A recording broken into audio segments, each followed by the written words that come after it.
So we want everyone to know that we do have language interpretation available during this presentation. If you require that, you can go ahead and select the globe icon at the bottom of your screen and choose your preferred language. Please note that the interpretation feature cannot be used on mobile phones. You can select mute original audio if you do not want to hear other languages at a lower volume. And please mute your sound to minimize interference. So welcome everyone to our webinar this afternoon, Real Transition Partners Lunchtime Learning Webinar. My name is Dawn Monaco. I am the project director here at SPAN Parent Advocacy Network. And a little bit about this project. It is a jointly managed by SPAN Parent Advocacy Network here in New Jersey, the Federation for Children with Special Needs in Massachusetts, Include NYC in Manhattan, Parent Network of Western New York in Buffalo, and Starbridge in Rochester, New York. It's a collaboration between all these centers.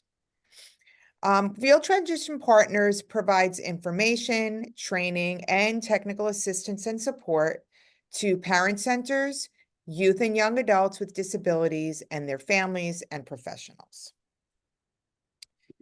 And just a few housekeeping. Due to the large number of attendees, we ask that everyone remain muted so the presentation is not interrupted.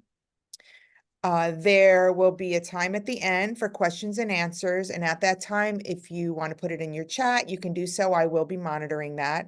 Or you can unmute yourself to ask the question. There will be a poll, an evaluation poll at the end. So please be sure to tell us your thoughts. They're very important to us and they do help us to develop future webinars. We are recording this and you will be emailed a copy of the recording. We'll be recording the English and the Spanish. You'll be sent a link through the Eventbrite email, the email that you use to register on Eventbrite, along with a copy of the PowerPoint. And so I'm going to stop now and welcome our presenter. Let me just admit some of these. Michael Scanlon is presenting today, and if you've attended some of our webinars in the past, then Michael will look familiar to you. We've been working with Michael for many years. He is the youth coordinator at the Connecticut Parent Advocacy Center. He's been a real supporter of the work that we do, and we always enjoy having him with us. So Michael, welcome. I think you have the ability to share your screen. I do. Thank you, Don, and welcome everyone. All right, let me get my screen shared for you. Okay, and I will fully admit I am a fast talker, so I know for translation, I will do my best to slow it down. And as Don mentioned, happy to answer questions and, I'll be fully upfront. I totally get you're all in your lunchtime, we're all busy, so I'll do my best to cover a lot of the material, share more about myself, some of my own experiences, but I do understand that 45-minute presentation can't cover everything. And so that evaluation and those questions are going to be really helpful to me and Dawn and everyone involved, because then if I didn't mention something you want to hear about or learn, we can then take that and do other things. So again, welcome everyone. So happy to be here. All right, okay, so starting off, this may be a little interesting to start off this way, but I just want to kind of start off our time together with a really interesting case study I came across. And so I know many of you are here from parent centers. You may be parents, young adults. I see some YLC members. Thanks for joining. So imagine whatever role you're in, imagine this young adult is in front of you. And I put down a list of things that happened to this young person. Traumatic brain injury at 4 years old with a broken jaw, multiple health issues and numerous doctor's visits, anxiety, depression, agoraphobia, living with direct family members with other mental health challenges, inpatient hospitalizations. And so I know in our work, all of you here, I'm going to assume we're in the advocacy realm, the helper professions. And so I know there's times when, when we're talking about things, it just seems just like a checklist, right? And so I want to have a moment of honesty. Like, would you feel confident or hopeful for this young person? Do you believe they can achieve independence? And sometimes it's okay. You can think about that in your head. What's going on? Are the odds stacked against this person? And the reason I kept this in, this happened to me. This is a highlight of some of my own life experiences. And the reason I kept this in, as Don mentioned, I kept some of these slides in from a previous presentation I've done because, um, you know, really, these are the actual facts. But I say that because sometimes it's so easy to just categorize young people or anyone with disabilities just by their disability. And so I kind of liked keeping this say so you can know a little bit more about me, my own standing. And it's just so cathartic in a way to see that picture of me at 4 years old, to kind of think about what have I gone through? What is my lived experience? And that's what I think I'll bring a big part of that is my own lived experience, blending that with my professional expertise in the advocacy realm in different advocacy centers. And what's so interesting, and I'll talk more about this, is and again, I know I'm blending in transition, advocacy. I'll be throwing a lot at you. So if you have any questions, comments, please let me know later. What's so interesting is those medical records that are at the bottom left of your screen. Those were all of my actual medical records from my childhood. And really, I've actually perused that, and it's so fascinating that almost none of that was positive. And so I was thinking about that before I came on today, is what are our families seeing? What are our young people seeing? What is being spoken over? People we're working with and serving and supporting. And so, and I think I love this slide because I think talking about family engagement, engaging young people, we're going to be talking about really the impact of support. And so I'll be kind of going back in time, a little forward in time, all that. But I think it's so fascinating to me to think about my life where I am now and what I've gone through, because it's so easy to not see beyond the now. So the impact of support, I'll be talking about, how I move forward, having the impact of friends, having meaningful work, family, getting opportunities, all of that, in those moments of darkness of needing that support, these didn't seem possible. And I think a phrase I love is the diagnosis is not the destiny.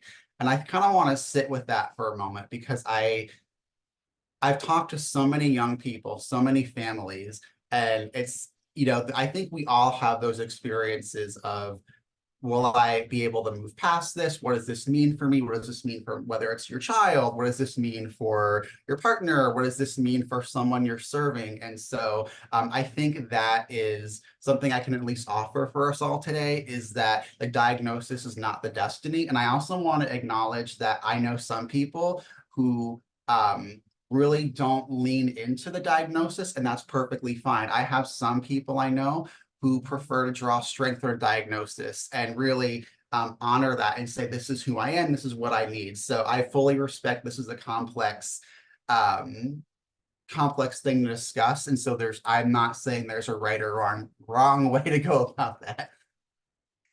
And so really, I kind of want to start off our time, now that you've heard a little bit about me, is really talking about engagement, right? I think that's at the heart of what I do. A lot of what we do is coming tables together. I know we're in our virtual space here today, but my understanding and way I think of engagement is having that shared understanding, shared collaboration, and really honoring the lived experience and expertise. And I think I really want to highlight that because I think we are all experts. I'm the expert in my life.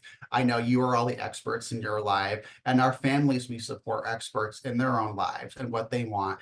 And so, there's actually, and I do see a couple CPAC people here today, and so they'll appreciate this quick story. I got started with CPAC and my advocacy work kind of late in life, which is kind of funny. I just turned 35 in January, so I'm fully in the adult ally phase now. But when I work with all these young people who are like just these amazing advocates at like 13, 14, I find that incredible. But I got started doing advocacy through that support and opportunity. And Beth, I think you're here with us today. Got connected to Beth, my director at CPAC, and we had done a panel, and I'm gonna mess up the name. It was either like one of the towns here in Connecticut, and we had a great panel. I can't tell you or remember like what happened at that panel. What I do remember is there was a family that came up to me and Beth after and wanted to chat.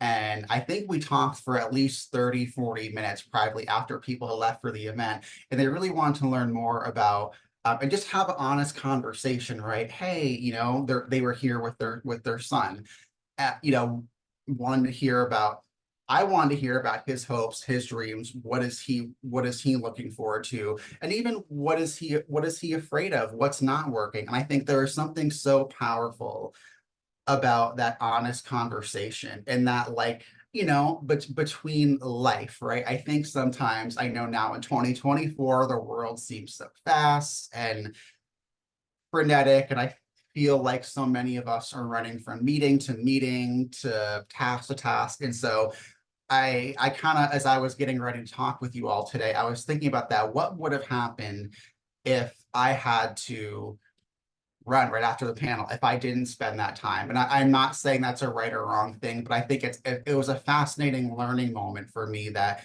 those real moments of change and relationship building happen when we kind of slow down and are able to be in that moment and have those conversations. So I mean, that conversation probably was what, 2016, give or take. So, and I still remember that fondly because that was just a great, for me, like personal experience of connection, of storytelling, of hope, and that, and modeling that. And I understand I'm not the only, I am not one pathway, there's multiple pathways. So but I did want to kind of share that meaningful moment that really to me is a huge part of being human. All right. And so defining family, I do want to talk quickly that, again, I'm throwing a lot at you all today, but defining family, I do want to acknowledge that for many of us, I'm blessed to be connected and have a good relationship with my family of origin. I've had my ups and downs with my family, as we all do, but I do want to acknowledge that talking about engagement means more than families of origin. And so I think there's certainly families of choice, as I call it. So in so many of my conversations with colleagues, with other advocates, I do want to kind of take a moment to talk about, are we doing enough to acknowledge families of choice? And I can't answer that for you all, but I think, as I talk more about wraparound models and different ways to think about how can we bring meaningful engagement, I did want to kind of make a mental note. So whether you want to write that down on a piece of paper, if that pleases you, but I definitely think families of choice is such a powerful way to incorporate and think about really defining and strengthening family engagement. Take a sip of water here. All right, so vision and direction. And I love this slide because I think this is something I'm really passionate about. And so I think for me, vision and direction, it's looking towards the future. And for me, that's talking about decision making, it's talking about hearing stories, talking about sharing ideas. And so, what does a good life look like? How are we having these conversations with our families, with our young people? And so it's so interesting too. And I people who know me know I'm like always bringing this up. A fun like pro tip for me is, as someone who was in special education and at times kind of felt like a checklist, it's so funny when people were asking me, like when I was in high school, middle school, Michael, like, what do you want to do? Like, it just felt very rigid. I'm here to tell you all, and you can feel free to laugh or disagree, but it's like you are allowed to change. And I think the more conversations I have with families and young people, you are allowed to change your mind. I don't know where this started from, but I think it's so freeing to understand as we're working with families and young people. on their goals and dreams, that it's okay if things change. I had changed careers. I was looking over my resume recently. I'm like, wow, I changed jobs a fair amount. And so, not that your life is entirely your job, but I think sometimes there's so much freedom in acknowledging, um, what's working, what's not working, what do you want to work towards? And so having those plans, and I'll talk more about that in a moment here. Okay, and this is a really important slide. I'll spend a little more time on this because I know I am trying to hit a lot before we hit our time here. So I think, as I've shared in my work, I've worked with many different organizations in the human services field. And I think I mentioned briefly wraparound support and services. And really, the way I would describe that is it really is that team-based approach where that young person is at the center of all decision making, and they're supported by, again, could be family of origin, family of choice. It's so fascinating too, as we were learning on this federally funded grant. Sometimes the biggest advocates and people, it could be the mailman, could be someone they meet, through a social club. But in talking about that, what are your family's unmet needs? What are the unmet needs of your young people? And I think a question I love to ask myself and ask others is, what do you need? What do you want? And I don't mean to be overly theoretical, but I think sometimes, in my personal opinion, we don't ask these kind of basic but profound questions enough. And so I think I'm not sure, again, I know there's some PTI folks in the room here with us now, but I think it's really fascinating when we sit back and think for a moment of what are your families going through. And again, this could be a systemic, a big picture conversation, as I shared before. I've had many of these conversations as individual, confidential discussions and conversations with people. And so, and you'll kind of notice the picture of the onion here. I love that because I think about it like layers of the onion. What I mean by that is like when you peel an onion, okay. So I remember, on our previous round of a grant we were on, our grant had peer support specialists, we had family advocates, we had our wraparound facilitators. And I remember at one of our grantee sites, they had the peer support working with their young adult, but then our family advocate came in. And at first there was, oh yeah, we could use some help navigating basic needs. Okay, perfect. But what happened after that, I find really fascinating is, okay, so they came to our program to kind of help navigate that. But what I found really fascinating was, oh, after that relationship was built, they felt trusting and comfortable enough to say, hey, we really need some support in dealing with grief, in dealing with emotional challenges, and dealing with things we've not shared before. And so I say that to you all, and that I know so many of us in our working world, in our personal lives, it takes that trust and that relationship. It really is like peeling back the layers of the onions. I'm just curious if this is resonating with you all, because it just certainly does for me. I know I can't see all your reactions on the side over here, but I think, it really is, for me, a profound way to think about how are we engaging families? How are we engaging young people? Are we allowing time for those relationships? Are we allowing time for honest conversations, questions, reflections? How are we preparing for that? And so I know I can't, cover everything I want to, but I think I want to at least bring up this one point that I think so many of us in this field, I'll bet that maybe perfectionists. I'm a recovering perfectionist too, and want to be those heroes, that problem solvers. But I kind of personally count my success as, hey, did I peel back one layer? Did I help them with one thing? Did I help them see something a different way? And I count that as a success. Okay, and I love this slide too, and is because talking about, again, engagement. And again, something really simple that one of my supervisors had said. We were debriefing about, hey, some school-based meetings.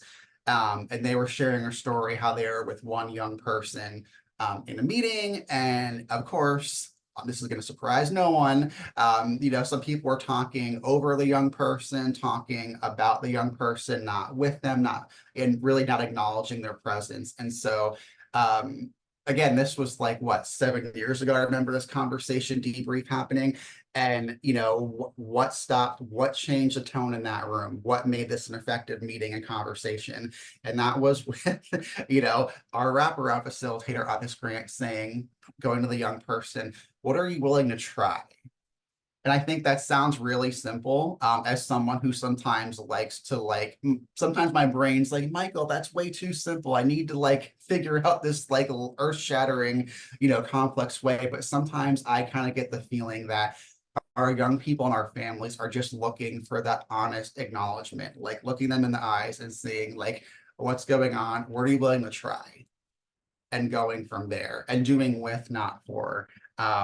And I think, for me as an advocate, as someone with a disability, I love my parents, but there was times where I can acknowledge that out of love, they did things for me. But it really is that shifting to doing with that is so helpful long term. And so this slide, helpful versus not helpful. I'm not going to go on to this slide for too long. But I think one thing I want to ask you all is, what is one thing you can do to support mutuality in your programs, and wherever you're working? Because I think that to me is really going to build upon what's helpful, what's not helpful. And so another pro tip that I found in my own life is, I was even texting a colleague, another youth advocate, and she had wanted advice about a career choice. And so I said, are you open to advice? And she's like, oh yeah, totally. So I had said, okay, so what helps with me with the decision making process is you can make a list right at the top of top of the page. On one column, put helpful or pro, not helpful or con, and just write what comes down to mind. And I think sometimes it's getting back to those basics of acknowledging reality, if that's making any sense, is that is giving people agency over their own lives. And I think this is actually a really cool, whether you want to use it in supervision or program planning, what's been helpful for your families, what's been not helpful for your families, having those conversations. Could this be a focus group? Could this be a quick debrief after a phone call with the family? I think it's building in those different pathways of engagement. I'm super big on not just one way, because I totally get we all have different personalities and ways that are going to be reaching us. So I always just want to be clear, thinking outside the box, and that I know all of us are so creative, and I know that there are so many solutions. And sometimes it really is taking that big step back and just saying okay, how can we really reach this person? All right. And so support and asking for help. I know I can't see all of you, but raise a hands. Anyone ever felt it was hard to ask for help? And I'll be the first one to raise my hand for you all. So thank you for those of you I can see raising your hand. It's, as I mentioned before, is there any one thing is there anything we can do to ask, really get that mutuality in our programs and the people we're supporting? And I say that too, that all of us, I am willing to bet, are people who may not be the best at asking for help for themselves. And so this is our gentle reminder. We're in 2024. I know there's a lot going on in the world. It is okay to ask for help. It is okay to ask for support.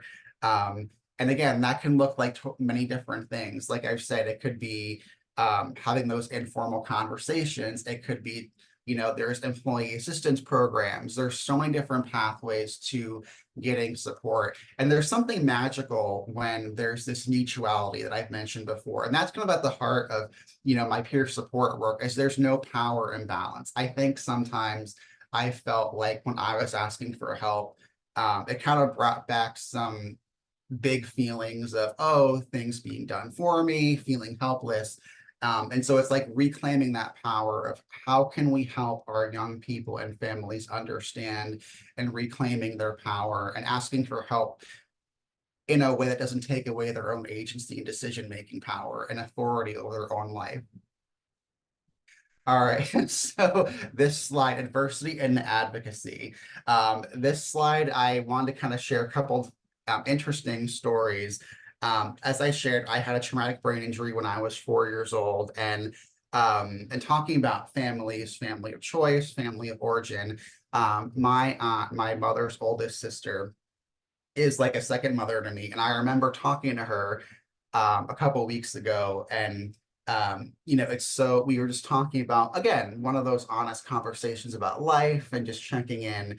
And she had said, Michael, I know a lot happened to you in early childhood. I'm not sure how much you remember, but do you remember your time after your brain injury? And I said, a little bit, yes, but often I don't remember a lot.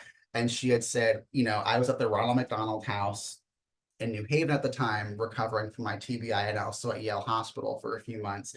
And she had said, I don't know if you remember, but all those, there were some staff there, and they were just so didn't believe, you could do certain things. And even just those little choices, right? Like she was telling me, oh, you wanted to dance. You wanted to like you were really into dancing, Michael. You just wanted to have fun, let loose.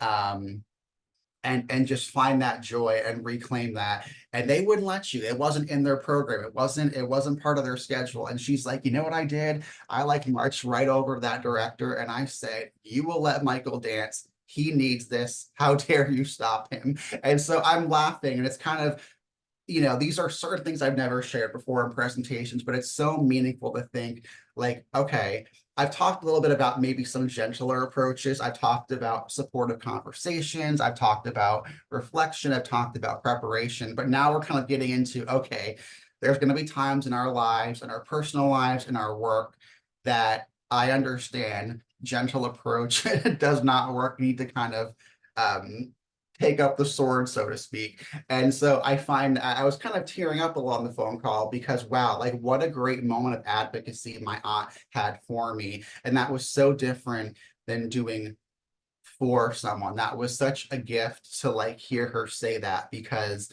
um, I think there's such a power in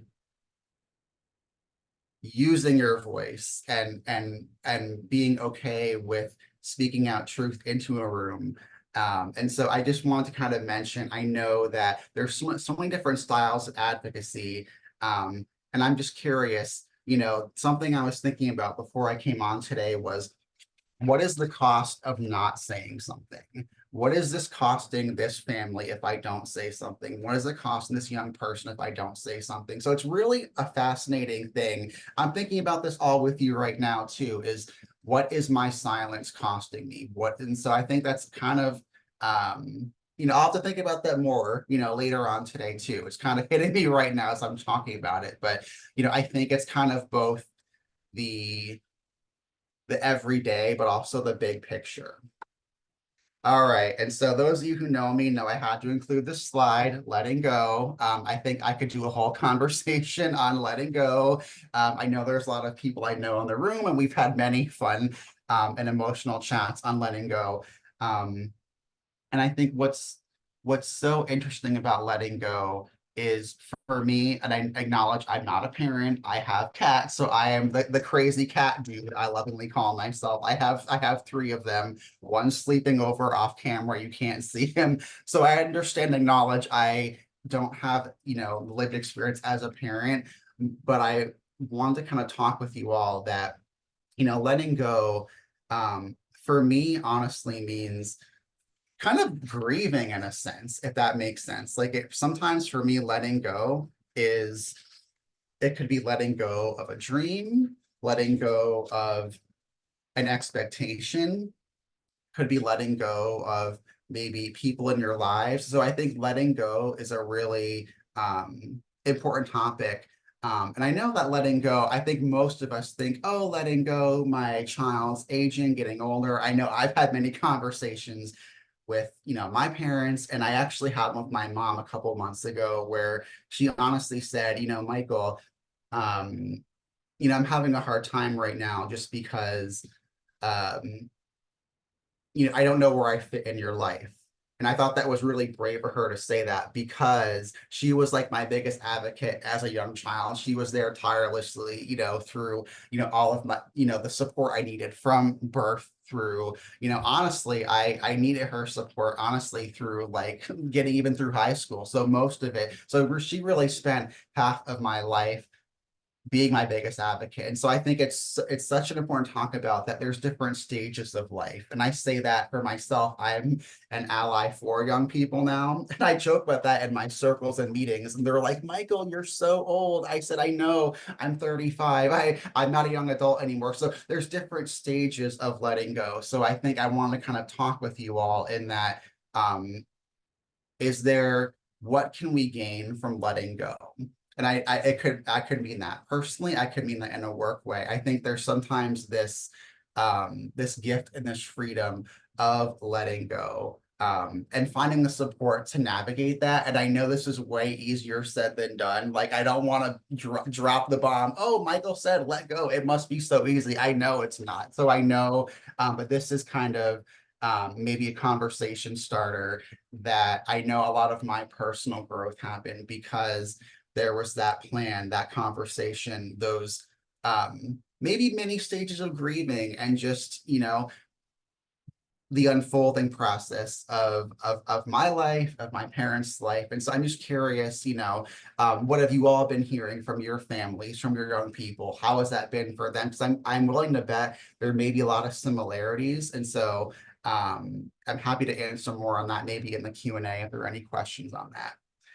Okay, so strength based. This should surprise no one. I think in every meeting I'm in, I'm like, are we doing it strength based? So as I said before, I'm a firm believer that young people are the experts in their lives, families are experts in their lives. We all are, right? And so what I think strength based, what's not often talked about is there's sometimes things can be a little bit different. And I think a common trap and obstacle that I've personally felt is the need to compare. And so I think I'm just curious for you all, how have you felt in your work and your personal life on has comparison been a roadblock for you all? Because I know for me, I'm the middle sibling, and it was a really difficult path for me at one point to talk about, my strengths and how can we honor and make strength-based really a part of our engagement, of our programs, of our conversations. But also on the flip side, I'll talk about this in a little bit, it's acknowledging reality. And so I think there's so many strengths and pathways for life. That was my little slide on that. So here's what I mean, is the awareness and honesty. And I think this is a cute little graphic here, is I think what's not often talked about with strength-based is the flip side. And what I mean by that is it's having the awareness and honesty to say, you know, um, like for me, like I'm not an athlete. My brother was an athlete. He was athletic. So I knew my strength wasn't in that. But I think there's such a gift in how can we make spaces for our families and young people to reflect and with honesty, and say, who am I right now? What am I doing? What does a good life look like for me? It's all these different roles, different stages. And so I think that there's such a gift in acknowledging we're all unique, we're all different. And it's is there a way we can put that into practice? I didn't add this into my resources list. There's a great resource called Heart's Ladder of Youth Engagement, and I'll be sure to send that to Dawn and get it out to you all. I think it's a really potentially great idea that, again, some of you may be directors, administrators, coordinators, whatever your role. I just think that there's the awareness and honesty that happens through those relationships. And I know that I wouldn't be where I am today without those tough conversations. Like I remember I was just with my dad on vacation over the summer, and we were having one of those porch sit down chats. And, just those, again, having those informal, unplanned conversations really are such a gift.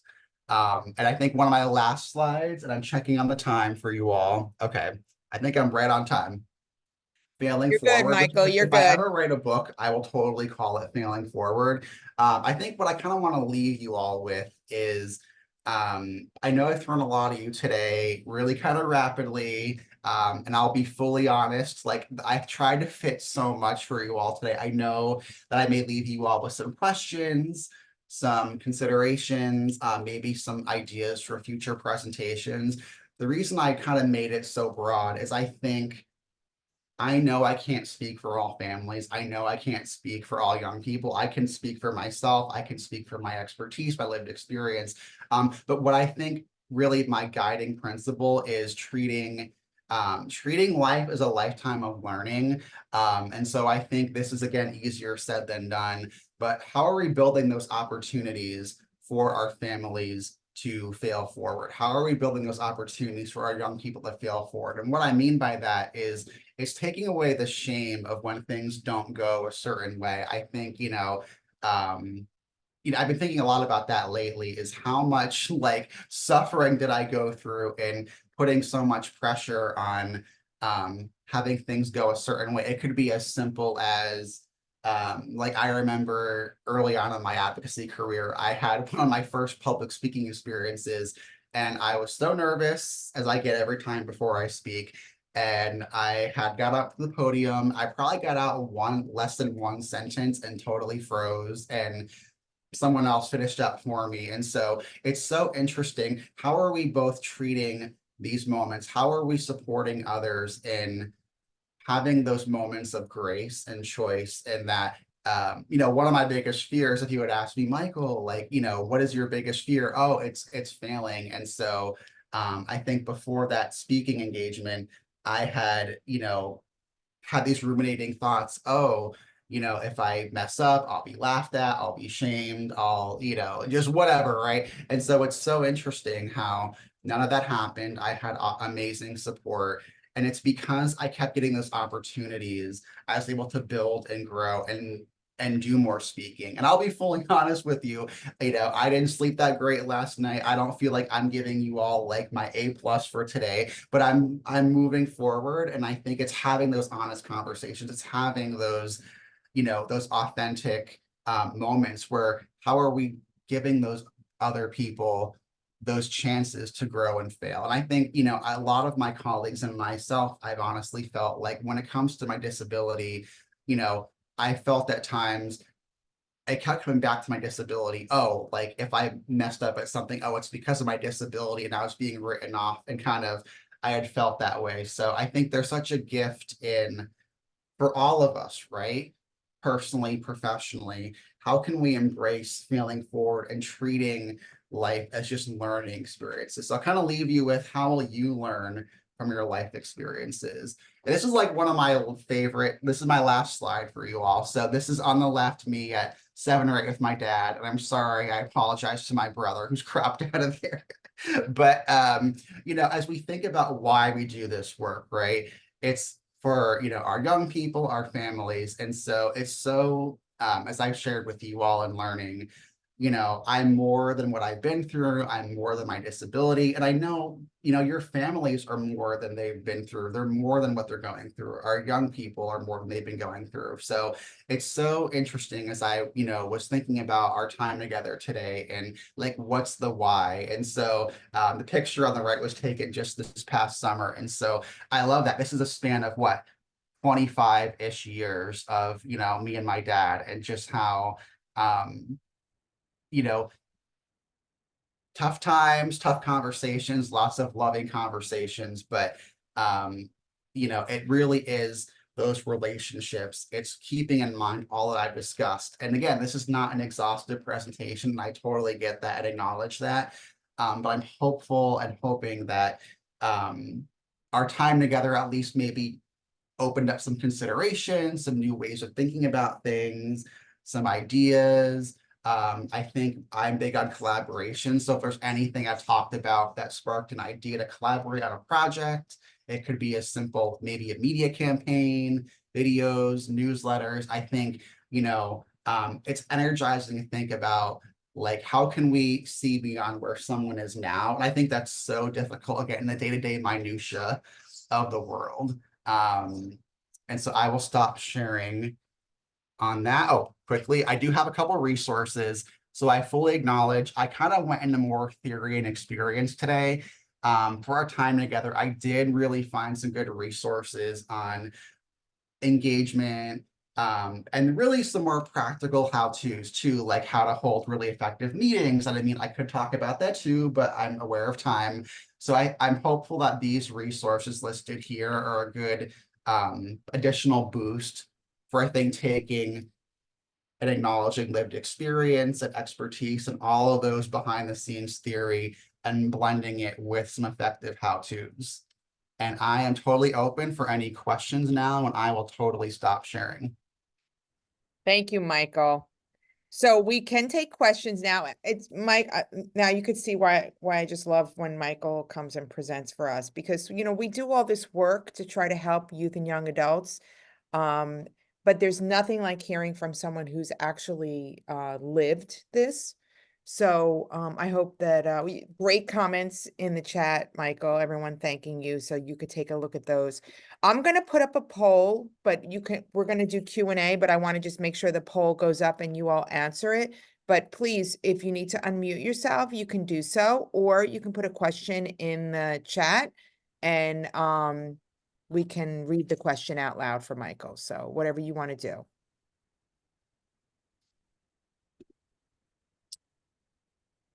See, I'm scrolling the chat now. Yes, so happy to answer any questions. You can put it in the chat. You can just, I'm sure, raise your hand, and Don or Johan, or, might be happy to call on you. So this is your time, and I totally get. And honestly, I'm an open book. Like, you will not offend me. Any question, um, totally up to you. And I get, Zoom fatigue is real. I can feel that too. So if you don't have a question now, but have a question later or a comment, you have my email.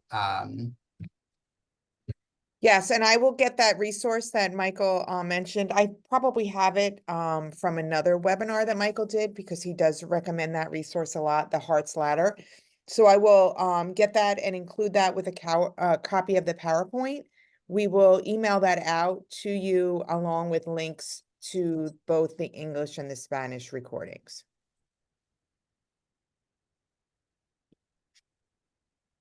I have to say, Michael, I was very, and we talk a lot, Mike. I've talked with Michael in the past.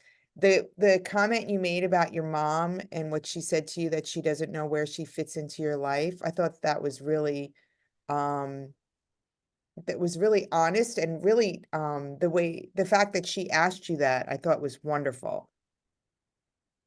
This is Rebecca from the Federation. I wrote that down, and I also wrote down the diagnosis is not the destiny. I think I just wanted to thank you for taking the time, Michael. I do think it can get scary and people don't even know where to begin having the conversation. So just hearing someone just saying this is, and even I just thought bravo to your mom too, because how many parents have maybe thought that but have never given voice to that, and that's a really good way to maybe start a conversation with them. And that is family engagement, right? It's like saying, Mhm. look, this is the elephant in the room, man. Let's just Mhm. talk about this thing. So thank you so much. Of course, no, my pleasure. And I think I think honestly too, maybe because I'm getting older or just like, the world, I honestly you're right, it is the elephant in the room. And I think maybe it's my own frustration at times, but I think there is so much tiptoeing around those elephants. What are the elephants in your room? And I do want to acknowledge, I did see on the poll, one or two people did disagree with the poll. And again, I don't take offense to that. So I think if anyone who did rate this presentation was a disagree, please email me if you feel comfortable with that. I love to hear more how I can improve, how I can do better, how we can do better. I think that's helpful for me to learn. Again, I'm totally upfront. I can only do so much in 45 minutes, but I appreciate the honesty. I want to model what I talk about, right? So, if there's anyone who does have feedback, and I'm like the first one, right? I am not perfect. And so that's like another gift that keeps on giving, right? Is not being perfect and letting go of that crap. So I just want to acknowledge and thank you all for your honest feedback. And I'm Yeah. happy to answer any other questions. I did put my email in the chat, so you can email me if you have any comments, and I can certainly pass them along to Michael. I wanted to make one other comment about what you spoke about when you mentioned seeing your aunt advocate for you. So we spend a lot of time also helping youth and young adults learn how to advocate for themselves. But not only should we be helping them to learn how to advocate for themselves, we have to keep in mind that they're watching us advocate for them. And I think that's Mhm. important. Absolutely. It's a lot, it is modeling, you're right. And I think Yeah. that's why it's building those communities, building that, those peer support, having those honest conversations. I think, it really, yeah, it's so much more powerful when it's not just a checklist. It's getting those opportunities. You're right, Don.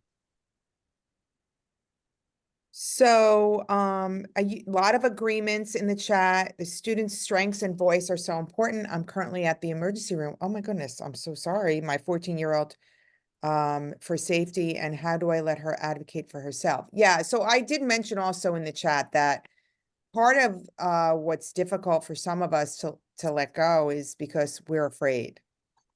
And I would love to let go completely, like I did for my older son, because I am a parent. But it's our normal, so we don't have to let go completely, but we have to learn how to build independence so that, in certain areas we can let go. So, if that makes sense, you don't have to do everything, hopefully. We can teach them skills so they can do some things on their own. And so, like, for breakfast, they make their own bagel in the morning, and that's letting go in that area and so on. So, but yeah. Could I say too, as another Yes, parent, Rebecca, go ahead. one of the things I've heard since working at the Federation is the dignity of risk, right? And so that's, Right. yes, we're afraid. And yes, I tell myself I can never die and I can never retire, but is that realistic? Maybe not. So the idea that um, giving my daughter the dignity to fail forward, right? I love that. Like that's how you ended it, Michael, failing forward. But to see that failing isn't failing per se, it's just getting another experience and figuring Right. out how to do something a different way. Yeah, Absolutely. And Mary Beth, I we just want to learn, acknowledge right? your comment again. I hope everything's okay. And I think I didn't touch upon this totally for time, but I want to answer your question is, how do you let your 14-year-old advocate for herself? And I think there's not one pathway. Again, I think something I was telling another youth advocate is there's different ways. I mean, something that's worked well for me and others is there's sometimes you don't know what you want, and that's perfectly fine. You could even write down what don't you want. And so, okay, so like I've worked with young people, we all get it. We sometimes don't know what we want. Okay, to minimize risk and to at least make sure you're going to be okay, let's spend time together to write down what don't you want. It could be within school, within career, life, whatever. I think that's one certain way to think about. Um, it really is like a muscle. It's building that strength. And again, I couldn't look people in the eye until like I was in high school. I had a big period of years where I couldn't be around people, leave the house, talk to people. So I think it really is. It's that support, that strength. It's just giving people the grace and the space to grow and heal. Yes, I believe, Elaine has a question. Yes, thank you. Michael, thank you so much for the presentation. I really enjoyed that. I love the some of the tips that you gave. I work in a high school, and when I think about, I do a lot of work with students and families, transition age, and I like to, when we talk about dignity of risk, I always like to ask parents, particularly parents who might be considering guardianship or alternatives to guardianship because they're super worried. I like to break it down and say, okay, student, what are you worried about? Parent, what are you worried about? And let's start that conversation, and then we can talk about, some resources or supports. Mm. I love Awesome. that. Thank I you for wish more sharing. school personnel did that. Too often we don't talk about alternatives to guardianship, so that's wonderful. Yeah, thank you. Thank you, Elaine. Anything else for Michael? And to add on to your comment, Elaine, I think too, it works really well, right? I can imagine that you've built those relationships, you've built that trust, you've built that container, that space to allow those conversations. I think where in my life, there's sometimes this like these moments where if those moments of like talking about things can be forced or too soon or not reading the rooms. I think there's always the magic in preparing people and just and creating that space. And I get the sense you do that. You do an amazing job with that. So it really is. It's not about what you do. It's also how you do it. Thank you, Michael.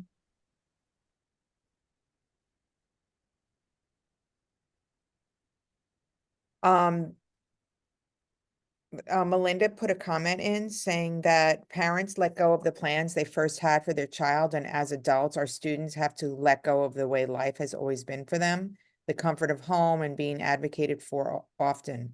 They need to forge a path for themselves. Our son has the ability to live fairly independently, but cries when he thinks of not living with my husband and I. Yeah, I can relate to that. Yep. Mm. No, thank you for sharing that, Yeah. Melinda. And I think, I believe I mentioned this, and I will reiterate now, there's not one pathway to a good life. I think that's kind of at the heart too, is, my life and my path of what I want may look different. So if that's at all helpful to hear that it's what's going to mutually work well for you all. And so I think that if that's helpful at all to hear.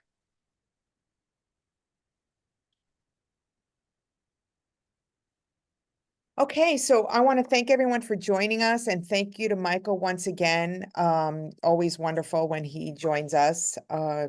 And as I mentioned, I will be emailing out the PowerPoint along with the resources and the recordings. I put my email in the chat. If anyone has a comment or a question or is looking for more resources, you can certainly email me. I'm happy to help. And so thank you everyone for joining us. We hope to see you. We will be having another webinar at the end of February 21st. NTACT, which is the National Technical Assistance Center. Actually, it's in March, sorry. National Technical Assistance Center on Transition will be talking about family engagement.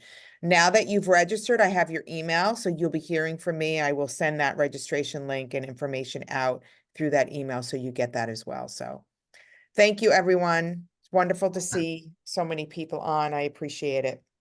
Have Thanks, a good everyone. day. Thank you, Michael.